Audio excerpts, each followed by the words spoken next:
Hi guys, अगर आपको लगता है कि राइस खाने से आप मोटे हो रहे हो और राइस को छोड़ देना है, ऐसे कईयों का मानना है कि राइस खाना या शक्कर खाना या मैदा का जो रोटी होता है या ब्रेड होता है, इन चीज़ों को खाने से या इन चीज़ों का सेवन करने से आप मोटे हो जाओगे।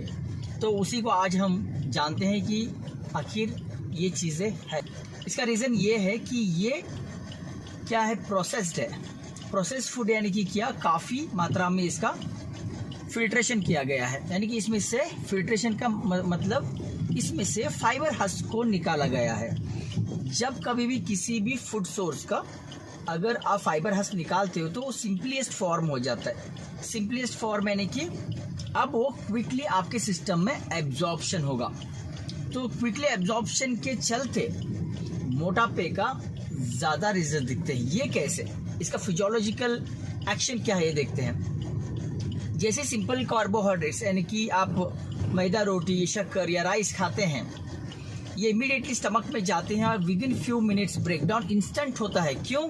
ये ऑलरेडी डाइजेस्टेड फॉर्म में है, यानी कि ये फिल्टर्ड फॉर्म में है, इसमें फाइबर नहीं है। जब कभी भी स्टमक को फाइबर डिटेक्ट होता है तो वो डाइजेशन करने में समय लगाता है, उसको ब्रेकडाउन करने में समय लगाता है। तो ब्रेकडाउन करने में समय लगना चाहिए।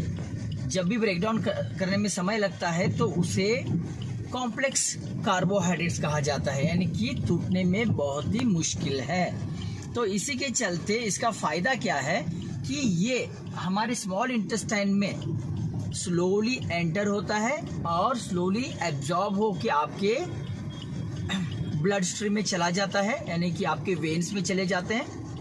ये ग्लूकोज मॉलिक्यूल सिंपलेस्ट फॉर्म है, जिसे ग्लूकोज कहते हैं। Carbohydrates converts to glucose in single molecule, जो कि मोनोसैकेराइड कहते हैं हम इन्हें। तो जैसे ही आपके ब्लड स्ट्रीम में एंटर होता है, मसल्स की ओर इनका ट्रांसपोर्टेशन शुरू होता है। तो मसल्स की डिमांड होता है तो मसल अपटेक करते हैं। बट होता क्या है, अगर आपके पास मसल्स कम है और glucose molecules for example 100 molecules at once चले गए हैं और demand at the site is only 50, तो 50 मॉलिक्यूल्स कहाँ जाएंगे? अब एक्सेस हो गए ना। तो excess molecules gets deposited in the form of fat. तो भगवान ने हमें एडिपोज टिश्यूज फ्री में दिए हैं। एडिपोज टिश्यूज आपके बेली रीजन में, आपके फेशियल में, आपके बट्स पे, आपके इनर थाई, आपके ट्राइसेप्स, आपके बैक, आपके चेस्ट, ये अलग अलग बॉडी टाइप्स में, अलग अलग रीजन में एडिपोज टिश्यूज ये क्या कहते हैं, प्री फीडेड आते हैं भगवान की ओर से। इसी को कहते हैं जेनेटिक्स। तो अगर कोई आपको कहे कि मुझे सिर्फ बट्स कम करने हैं या स्टमक कम करने, ऐसे नहीं होता है। ये आपके एडिपोज टिश्यू सैक्स वहाँ पर अवेलेबल है, जहाँ पर एक्सेस कैलोरीज जाकर डिपॉजिट हो रहे हैं इन द फॉर्म ऑफ फैट। और ये आप जब भी वर्कआउट करते हो या स्टारवेशन पे रहते हो या कैलोरी डेफिसिट पे रहते हो, ये आपको यूज आते हैं उस दौरान। तो यही एक रीज़न है कि सिंपल कार्बोहाइड्रेट्स को ना खाएं, क्योंकि इंस्टेंटली रश होते हैं।